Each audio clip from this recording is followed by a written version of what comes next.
வாழ்க வையகம், வாழ்க வளமுடன். குரு புகழ் வாழ்க, குருவே துணை. இன்று நமக்கு ஆழமான 9 மைய தவத்தை நடத்திக் கொடுத்த புவனா அம்மா அவர்களும் அவரது அன்பு குடும்பமும் வாழ்க வளமுடன். நார்வே டென்மார்க் மன்றத்தை சார்ந்த அன்பர்களும் அதனை இந்த முறையில் சிறப்பாக வழிநடத்தி கொண்டிருக்கும் அனைத்து நிலை பேராசிரியர்களுக்கும் எனது மனமார்ந்த வாழ்த்துக்களையும் வாழ்க வளமுடன் வாழ்த்துக்களையும் குறிக்கொள்கிறேன். வாழ்க வளமுடன். ஐயுணர்வும் மெய்யுணர்வும்.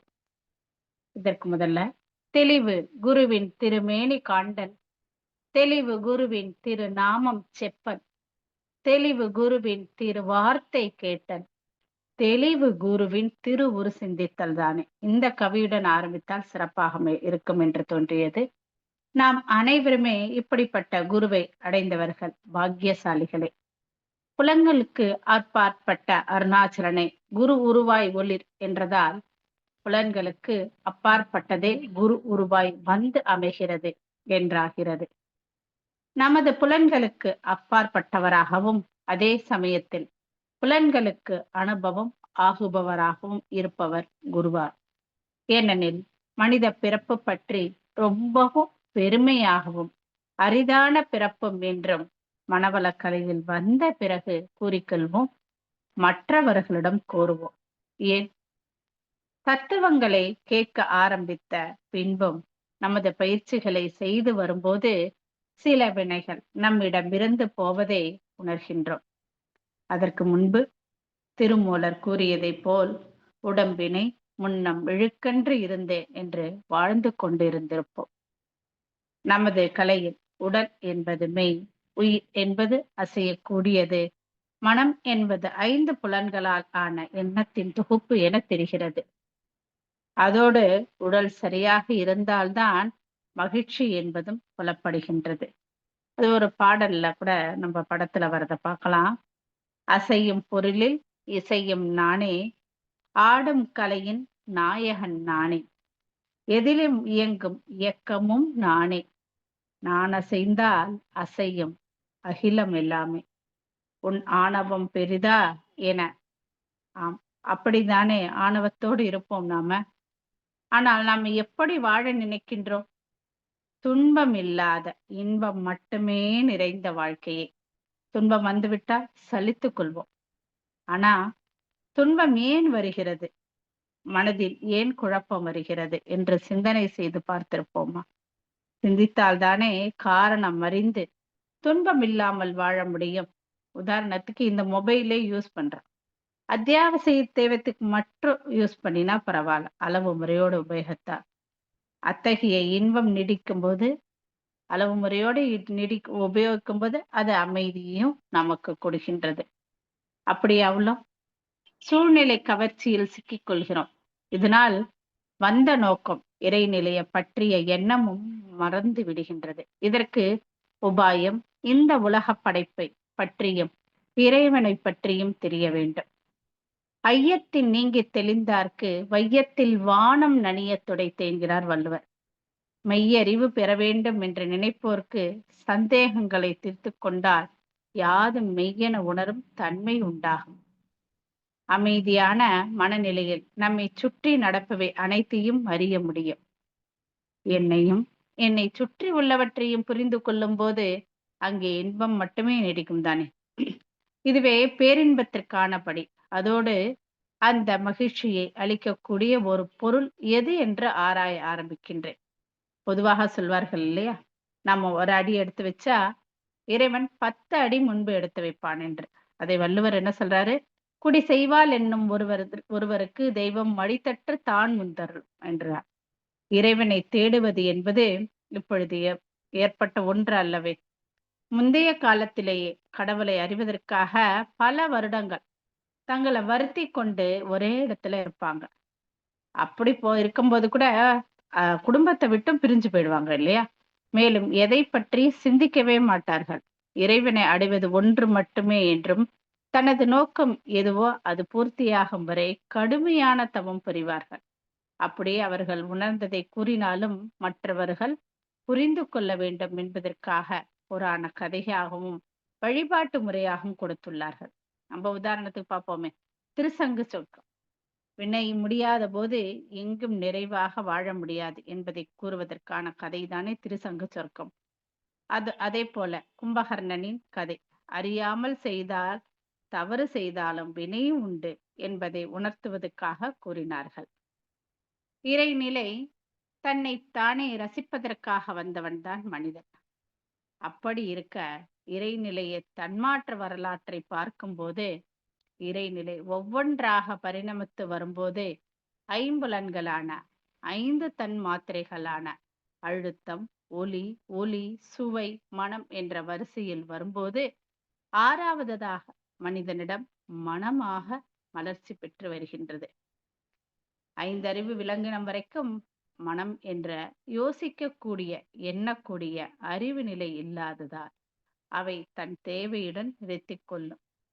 6வது அறிவு படைத்த மனிதனாக வரும்போது தான் அங்கு உள்ள காந்தமே, வான்காந்தமே எல்லா இடத்திலும் நீக்கமற நிறைந்து இருந்தாலும் மனிதரிடம் வரும்போது மனம் என்ற சிறப்பு வாய்ந்த அவனது அறிவாகவும் உயிராகவும் எண்ணங்களாகவும் பதிவுகளாகவும் அந்த காந்தமே ஜீவகாந்தமாக செயல்படுகின்றது. இதைதான் பரஞ்சோதி மகான் அறிவதே ஆத்மாவுக்கு அலங்காரம் என்கிறார். தான் இறைநிலையின் பின்னம் என்பதையும் இறைநிலையானது மனிதன் மூலம் பிரபஞ்சத்தில் உள்ள பொருள்களை அனுபவித்து அவை ஒவ்வொன்றிலும் தான் என்னவாக எவ்வாறாக உள்ளோம் என்ற தெளிவு பெற வடிவமைத்துள்ள ஏற்பாடே மனிதன். மாணிக்க வாசகர் இதை என்ன சொல்றாரு? வானாகி மண்ணாகி வலியாகி ஒளியாகி ஊனாகி உயிராகி உண்மையுமாய் இன்மையுமாய் போனாகி யான் எனதென்று அவரவரை கூத்தாட்டுவனாகி நின்றானே என் சொல்லி வாழ்த்துவனே என்கிறார். எல்லா பொருள்களிலும் உயிரினங்களிலும் உரூபம் அரூபம் என்ற 2 பகுதிகளிலும் உண்டு. இந்த 2ம் இறைநிலையிலிருந்து வந்தவையே. ஒரு பசுவை பார்க்கிறோம். இவை கால தூர பருமன் என்ற அளவை கொண்டு பதிந்து புலன்கள் மூலமாக சிறிது நேரத்திலேயே நம்ம பசுன்னு சொன்ன உடனே அதன் உருவம் நமக்கு நல்லா தெரிய ஆரம்பிக்குது. ஆனால் மனித மனமானது உருவப் பகுதியை கணிக்கும் அளவிற்கு அப்பொருளில் உள்ள அறிவோடு இணக்கம் பெறுவதில்லை. ஒரு துறவியிடம் சீடர்கள் பேசிக் கொண்டிருந்தார்கள். அவர்கள் நடுவுல அவங்க பேசிட்டு இருக்கும் போதே நடுவுல ஒரு எறும்பு ஒண்ணு அதனுடைய உணவை தூக்கிட்டு போயிட்டே இருக்கு. அதனுடைய எடையை விட அதிகமான அளவுல பெரிய உணவா எடுத்துட்டு போயிட்டு இருக்கு. போற வழியில ஒரு விரிசல், அந்த தரையில விரிசல், ஒரு பள்ளமான பகுதியா இருக்கு. அது என்ன பண்ணும்? அந்த உணவை அப்படியே தூக்கிட்டு போனா உணவு உடைஞ்சு வீணாயிரும், சிதறி போயிடும். ஆனா அந்த எறும்பு என்ன பண்ணுச்சு? யோசிச்சுது. அந்த உணவை அந்த விரிசல் மேல வச்சுட்டு அதன் மீது ஏறி அந்த பக்கமா இறங்கி அந்த உணவை எடுத்துட்டு போயிட்டே இருந்தது. இதை பார்த்த சீடர்களுக்கு ஒரே ஆச்சரியம். இது போலதாங்க நாமும் எவ்வளவு காலம் எத்தனை முறை புலன்கள அனுபவம் அப்பொழுது கூட அனுபவம் கொண்டாலும் நம்மால் மனநிறைவு பெற முடியவே இல்லை. எறும்பு மாதிரி நம்மளால யோசிக்க முடியாம சிந்தனை செய்து கொண்டே இருப்போம். அடுத்தது என்ன, அடுத்தது என்னன்னு அனுபவமாக பெற்றுக்கொண்டே இருப்போம். மேலும் நம்மிடம் உள்ள இறைநிலையும் உணர முடியவதில்லை இல்லையா? எல்லாவற்றிலும் அறிவு நிறைந்துள்ளது. நாம் இறைவனை பற்றி முழுமையாக அறிவதில்லை. அதோடு இறைநிலை பற்றி எல்லை கட்டிக் கொள்கிறோம். அதனால் மனநிறைவு கூட ஏற்படுவதில்லை. ஒவ்வொரு முறை அனுபவிக்கும் போதும் அதனை முழுமையாக அறியாவிட்டதால் அறிவானது மீண்டும் தேவை, ஆசை என்ற எண்ணத்தை உருவாக்கி முழுமையாக அதனை அறியும் வரை ஒரு உந்துதலை ஏற்படுத்தி கொண்டே இருக்கின்றது. இயற்கையை உணர்வது எல்லா ஜீவன்களிலும் இயல்பாக அமைந்துள்ளது. தாவரங்களில எழுந்து நிற்கின்ற இரையாகவும் விலங்குகளில நடக்கின்ற இரையாகவும் மனிதனிடம் அறிவாகவும் இறை மலர்கின்றது. உதாரணத்துக்கு தாவரங்கள் தனக்கு தேவையான உணவை சூரியனிடமிருந்து ஆற்றலை பெற்று உணவை தயாரித்துக் கொள்கின்றன. மீன் குஞ்சுகள் பிறந்த அடுத்த நொடியே நீந்த ஆரம்பிக்கின்றன. விலங்குகளில் கன்றுக்குட்டியோ யானைக்குட்டிக்கோ நம்ம நடக்க சொல்லித் தரதே கிடையாது. அது இந்த பூமியில விழுந்த உடனே தானே எழுந்து கொள்ள முயல்கின்றது. இதுதானே இன்ஸ்டன்டான இன்டெலிஜென்ட் இறைநிலையின் அறிவு, இறைநிலையின் தன்மை. அதை நம்மிடம் மனிதர்களிடம் வரும்போது பல பிறவிகளாக வந்து அறிவோடு பல பேருடைய அனுபவம், தாய் தந்தையினுடைய அனுபவம் சேர்ந்து நாலேஜாக கலெக்டிவ் நாலேஜாகவும் ஒவ்வொரு பொருளையும் ஊடுருவி நோக்கவும் தன்னை அறிந்து பார்க்கின்ற போது இன்ட்யூஷனாக உண்டாகின்றது இல்லையா? பல நேரங்கள்ல முன்பு நடக்க போவதே நமக்கு ஏதோ ஒரு விதத்துல ஒரு குறிப்பா காண்பிச்சு கொண்டே இருக்கும் நமது மனம். இறைவனை பற்றி உள்ளுணர்வாக சிறுக சிறுக கிடைக்கும்.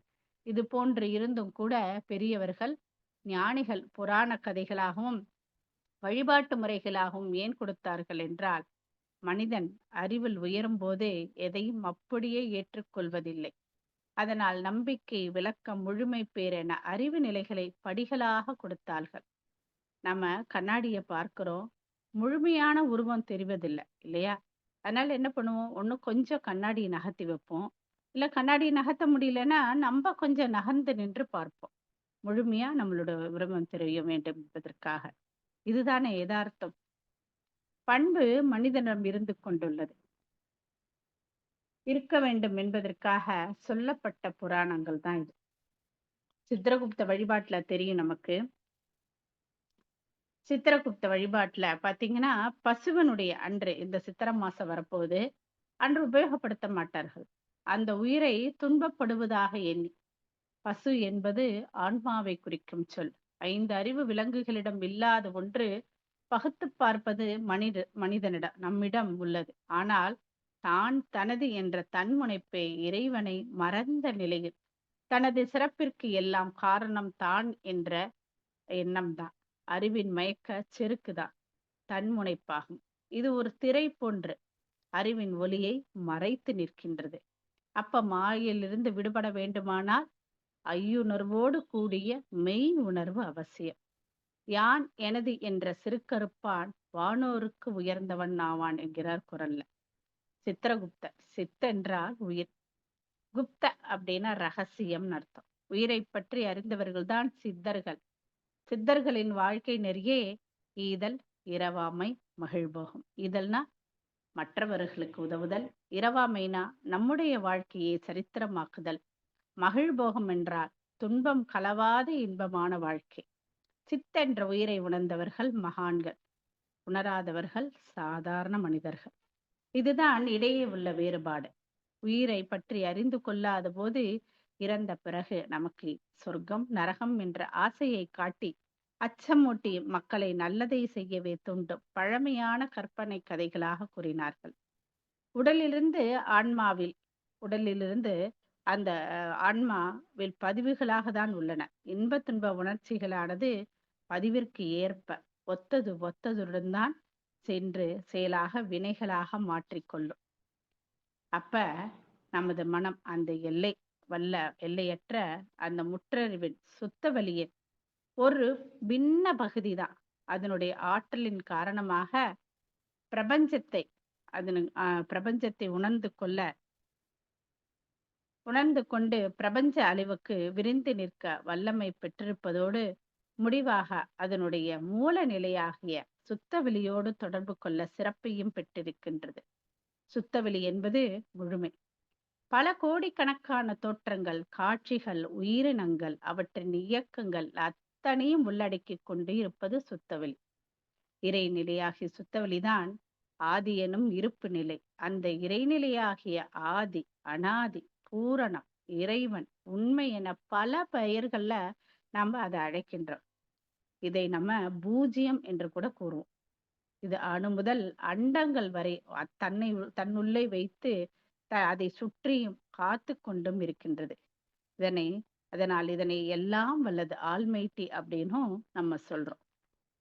மேலும் பேரண்டம் என்றும் வெட்ட வெளியில் மிதந்த ஒன்றை ஒன்று ஈர்த்து இயக்கி உருண்டு கொண்டிருக்கின்ற பல கோள்கள் அவ்வப்போது இடம் மாறுகின்றன.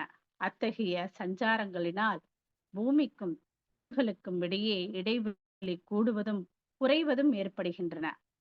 அதன் பயனாக அதிலிருந்து ஒளிக்கதிர்கள் பாய்வதில் ஏற்படும் வித்தியாசங்களால் பூமிக்கும் பூமியில் உள்ள ஜீவராசிகளுக்கும் காந்த சக்தி அவ்வப்போது கூடுதல் குறைவு ஏற்பட்டு அதற்கேற்ற ரசாயன மாற்றங்கள் உண்டாகிக் கொண்டே இருக்கின்றன.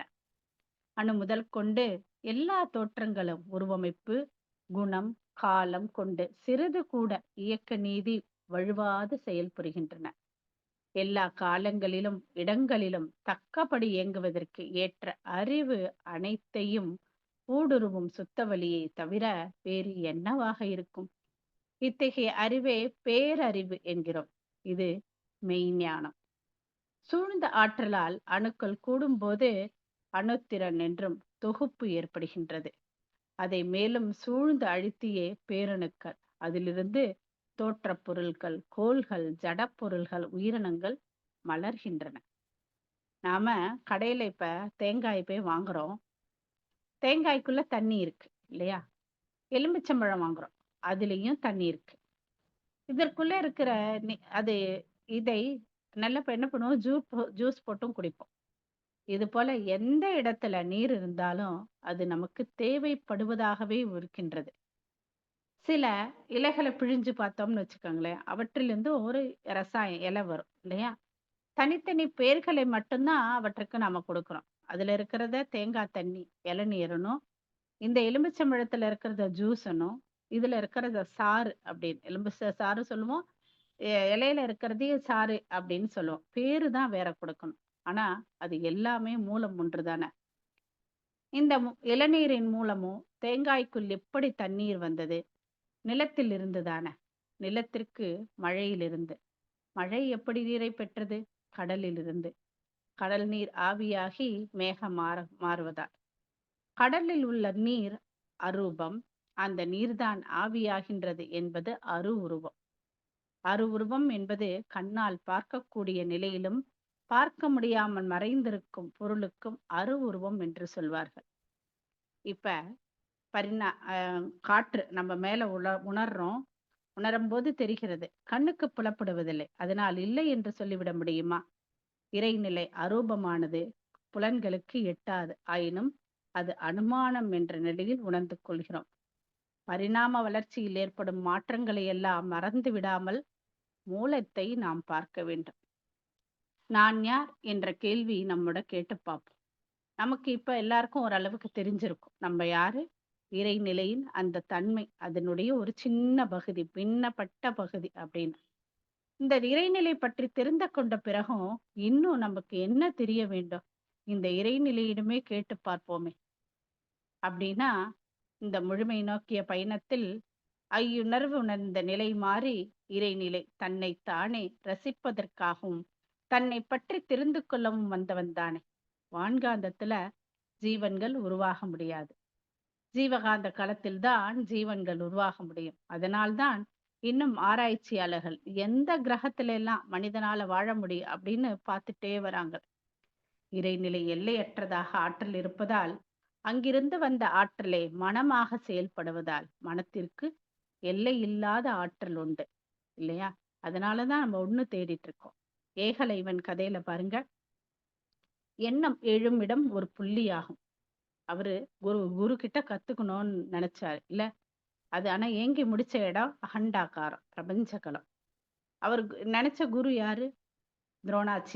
துரோணாச்சாரியார் கிட்ட கத்துக்கணும் அப்படின்னு நினைச்சாரு. ஆனா அவரால முடியல. அப்ப என்ன ஆச்சு? இந்த விஷயம் வான்காந்தத்தில் கலந்து சமுதாய பதிவாக அவருக்கு வந்து அவரே கத்துக்கிட்டார் தனியாக இல்லையா? அப்ப மகான் கூறுவது போல நம்முடைய எண்ணம் எல்லா இடத்திலையும் பதிந்திருக்கும். இத முந்தையோர்கள் லகத்தவத்தால் முற்றுணர்ந்த போதிலும் மொழிவதற்கு ஓமையின்றி முட்டி மோதி நின்றனர் என்கிறார் நமது மகான். ஆகவே மெய்ஞானத்தையும் விஞ்ஞானத்தையும் புரிந்து கொள்வதற்கு துணை செய்வதுதான் நமது காந்தம். காந்தத்தை பற்றி விளக்க மறந்து அறியாமையால் உயிர் படைக்கப்பட்டால் அந்த உயிர் தனக்கும் பிறருக்கும் துன்பத்தை ஏற்படுத்தும். படைக்கின்ற ஜீவனுக்கு படைக்கப்படுகின்ற ஜீவன்கள் எப்படி இருக்க வேண்டும் என்ற அறிவு வேண்டும் தானே. இதை மையப்படுத்தும் கதைதான் சுவாமிமலை சாமிநாத சுவாமி அப்பனுக்கு பாடா சொன்ன சுப்பையன் கதை. அப்ப மெய்ப்பொருளை உணர்ந்தவர்கள் கூறும் சிவம் சிவம் சக்தி என்ற இணைப்பாற்றலில் சக்தி என்பது திறன், வலிமை, முயற்சி, ஆற்றல் என்று பொருள்படும். சக்தி என்பது உயிருள்ள அனைத்திலும் செயல்படும் ஆற்றலை குறிக்கின்றது. இவை இரண்டும் சேர்ந்துதான் காந்தம். அப்ப அண்டத்தில் உள்ளது எல்லாம் பிண்டத்தில் என்கிறார்கள். ஆகவே வான்காந்தமாக இருப்பது இங்கு ஜீவகாந்தமாக உள்ளது.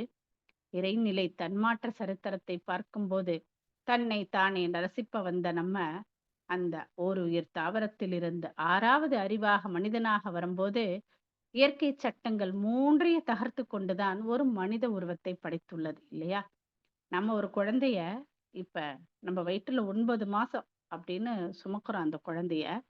அப்ப அந்த குழந்தைக்கு இது நமக்கு என்னெல்லாம் இதுவரைக்கும் என்ன பிடிச்சது அது எல்லாமே நகர்த்திருவோம். அந்த குழந்தைக்கு இது நல்லது, இது கெடுதல் என அந்த எம் அது மட்டுமே பார்த்து பார்த்து பார்த்து நம்ம அந்த குழந்தைக்காக வாழ்வோம்.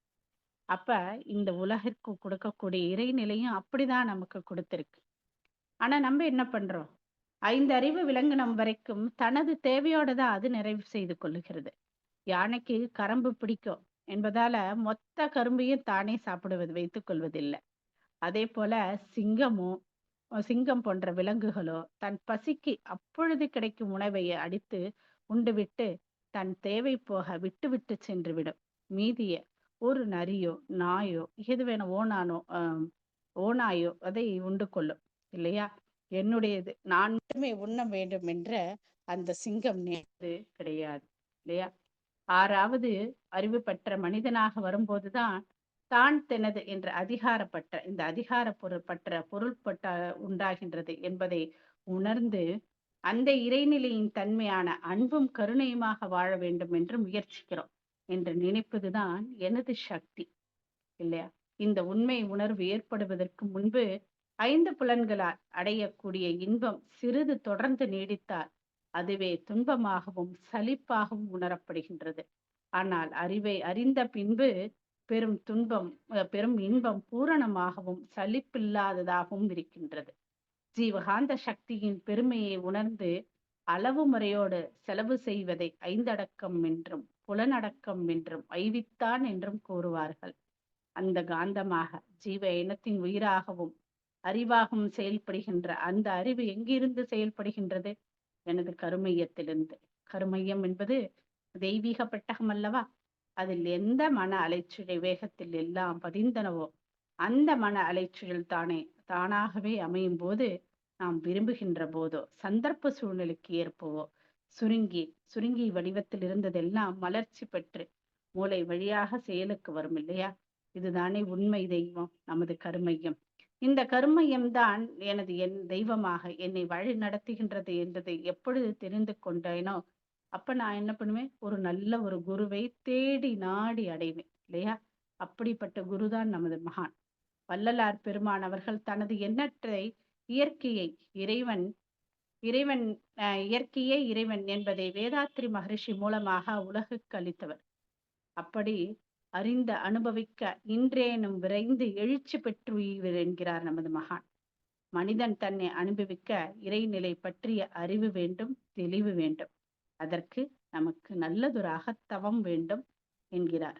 அதோடு அகத்தாய்வு செய்தால்தான் அறியாமை, அலட்சியத்தால், உணர்ச்சி வேயம் இவற்றால் செய்த 5 பழிச்செயல்களை மாற்றி திருத்திக் கொண்டு கருமைய கலங்கங்களை போக்கிக் கொள்ள முடியும். நம்மை நாம் உணரும் போதுதான் எந்த செயலும் அன்பும் கருணையுமாக இருக்கும். சிறிது அரிசி எடுத்து வாசல்ல போடுறவங்க ஏதோ ஒரு தானியத்தை மாடியிலேயோ ஜன்னல்லையோ போடுறோம். அதை உண்ண ஒரு காக்கை குருவி வராது. அதோட சேர்ந்து புறா, அணில் போன்ற மத்தவைகளும் வரும். இது தன் இனத்தை அழைத்து அதோட அது அழைக்கும் வேற தன் இனத்தை அழைத்து அதுகளுக்கும் கொடுக்கும். அதே போல குருவிக்கு கூடு கட்ட தெரியாது அப்படின்னு சொல்லுவாங்க. ஆனா என்ன பண்ணும்? காக்கா என்னுடைய கூட்டுல அதை வச்சுட்டு போயிரும். ஆனா அது அந்த தெரியும் காக்கைக்கு அது தன்னுடைய குஞ்சு அல்ல அப்படின்னு. ஆனாலும் அதற்கும் சேர்த்து உணவளிக்கும். அப்படிதானே? அப்ப தனது எல்லாம் இந்த வானில் இந்த உலகத்தில் எல்லாம் எவ்வளவோ பார்க்கிறோம். மலை முகட்டுல விழற மழை நீர் அருவியாக கீழே வரும்போது அது அங்க மட்டும் வச்சுக்கிறதே இல்லை. அது என்ன மரம் செடி கொடி என போகும் பாதையெல்லாம் கொடுத்து கடைசியில கடல் நீர்ல போய் கடல்ல சேர்ற வரைக்கும் அந்த நீர் எல்லா இடத்திலையும் வளத்தை கொடுத்து கொண்டே இருக்கின்றது. இது எத்தனை உயிரினங்களுக்கு பயன்படுகின்றது. ஐம்புலன், ஐயுணர்வு இல்லாத மெய் உணர்வு இல்லையா? அந்த உணர்வு இல்லைன்னா அந்த மெய் உணர்வே கிடையாது. அப்ப இந்த இறைநிலை எல்லா இடங்களிலும் இறைநிலைதான் உள்ளது என்பதை உணர்ந்த நாம் தனக்கோ பிறருக்கோ தற்காலத்திலோ பிற்காலத்திலோ துன்பம் தராத செயல்களை செய்யும் பொழுது ஆனந்தமான உணர்வோடு வாழ முடியும். ஐயுணர்வே மெய் உணர்வாக வாழ முடியும் என்று கூறி நல்லதொரு வாய்ப்புக்கு நன்றி கூறிக்கொள்கிறேன். நன்றிகள் அம்மா. வாழ்க வளம்.